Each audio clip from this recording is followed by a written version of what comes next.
What's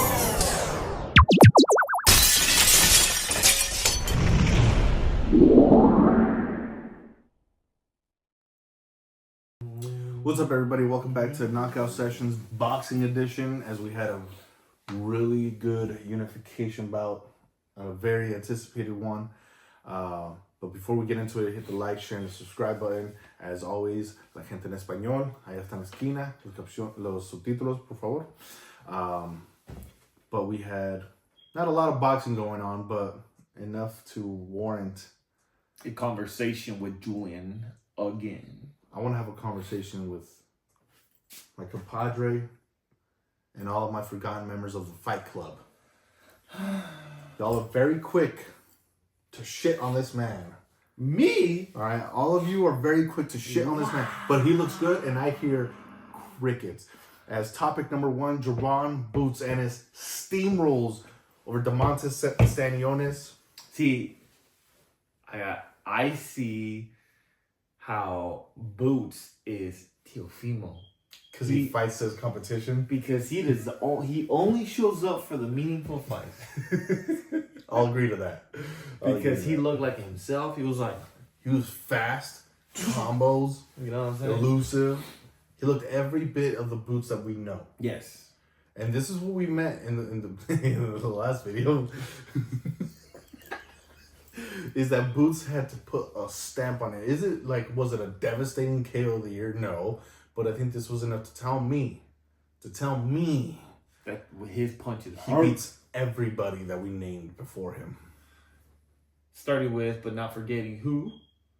He beats Teofimo. No, he doesn't. He beats Haney. He does. He beats Ryan. Yes. He beats Mario Barrios. Yes. Not Keith Thurman, though. Oh, if he moved up to 154, I think Boots beats Thurman.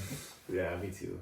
I think Thurman holds his own, but I think Boots punishes him. I think this Boots dominates 147. The only one I'm going to say, I don't know about Teofimo. Teofimo's showing he's different. That would be a good fight, though.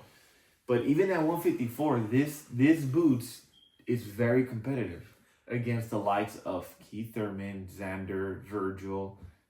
I don't know how he will do against a Fondora just because of the height. Because, you know, he's more of because he likes to step back.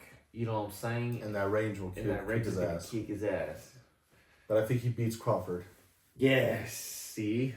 And I think he beats Spence. Oh, and Crawford and Spence were the two names that Boots was calling out for a long time at 147, and neither of them would even breathe his name out. Yeah, no.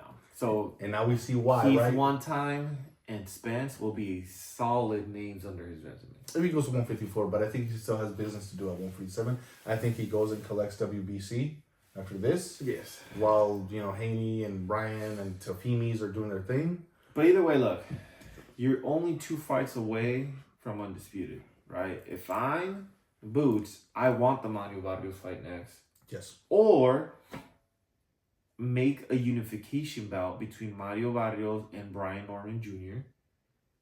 And then just fight the winner.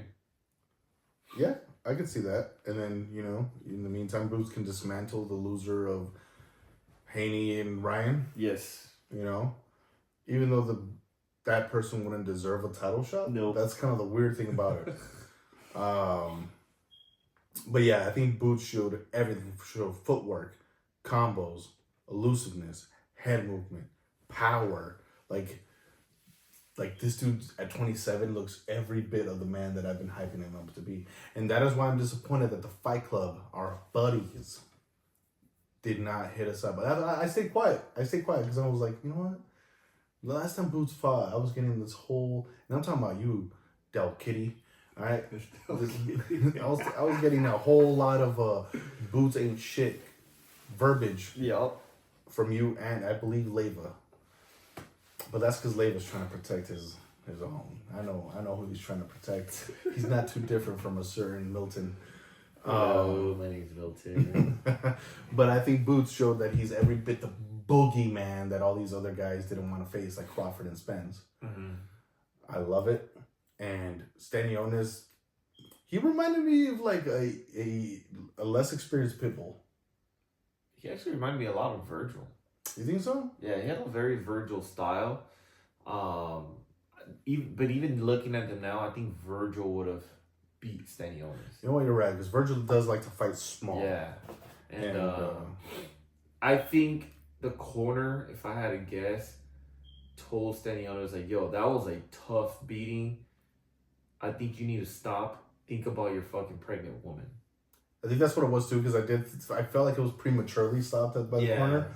Because I was like, wait, what? Yeah, because his wife is literally about to explode. Yeah, so I'm pretty sure this was more on the personal side. I think in his heart he would have kept fighting.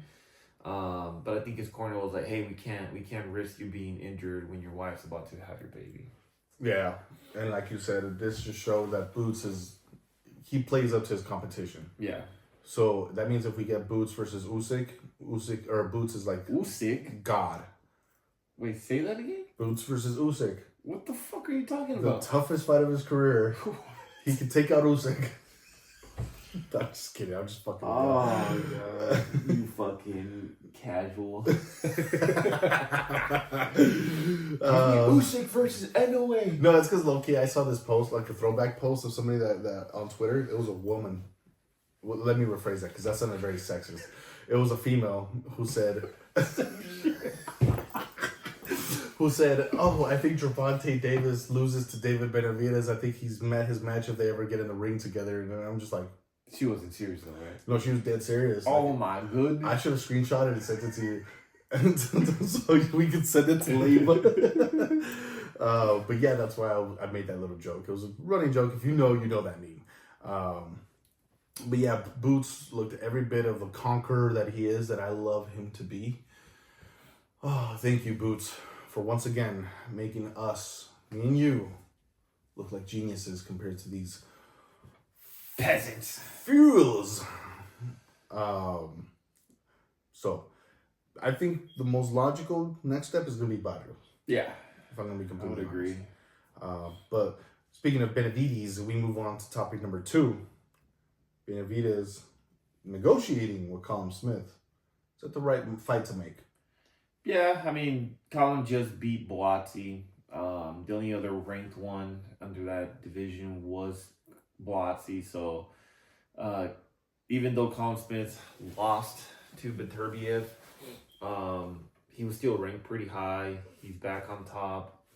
I think this is the only logical fight for Benavidez. A common Canelo Beterbiev opponent. Another common Canelo Beterbiev opponent, so you can do a little comparison. You know what I'm saying? But yeah, negotiations are going through. I think they have until the 26th to come into terms before it goes into a purse bid.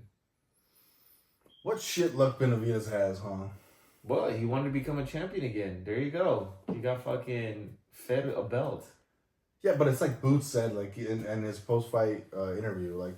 Yeah, but you see who said that? Boots. When did you hear Benavidez say that? No, he in his Instagram post he posted me. that. I don't have my phone. Okay, thank you. It's okay. I'll have it right here so everybody can read it. That Benavidez puts, this isn't the way that I wanted to win the belt, but hey, like nobody wants to fight me, so you know. Okay, so first of all, it's not that nobody wants to fight you. Is that there is business to be handled in other fighters. All right, Bivol has business, and he's a man of his word. Yes, I agree. And he's gonna go take on the trilogy fight because you're 1-1. How are you gonna just walk away? He looks it should be 1-1. Same thing. 1-1. You know what I'm saying? And it's the same concept with the Canelo fight. Like, let's stop that shit, right? Like, let's stop that shit, right? Like, the day Canelo decides to fight you and you don't show up for the fight and you fucking are overweight and you're fucking full of cocaines or you fucking get dropped by a body blow, like, I don't want to hear it, guys. Damn, son, that was personal as shit. Why are you attacking the man's character from like 5 years ago? Del Kitty, though. Del Kitty, though.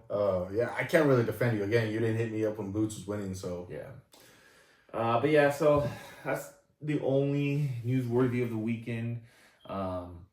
Kind of things are just developing as they go. You already know. You follow our socials. We keep you updated. You want to know who's next? I got you. Julio and me are fighting December 25th. Stay tuned for that one too. On Christmas? On Christmas? I don't know. I mean, fucking, you can get these hands on Christmas. That'll be your gift. But as always, everybody, hit the like, share, and the subscribe button. Again, it was a quick video, but that's what boxing tends to be nowadays. Quick. Like Julio. And seamless. I wish. So until then, yo, keep hitting all of the social media handles as well. So we appreciate all the love. Until then, though, peace.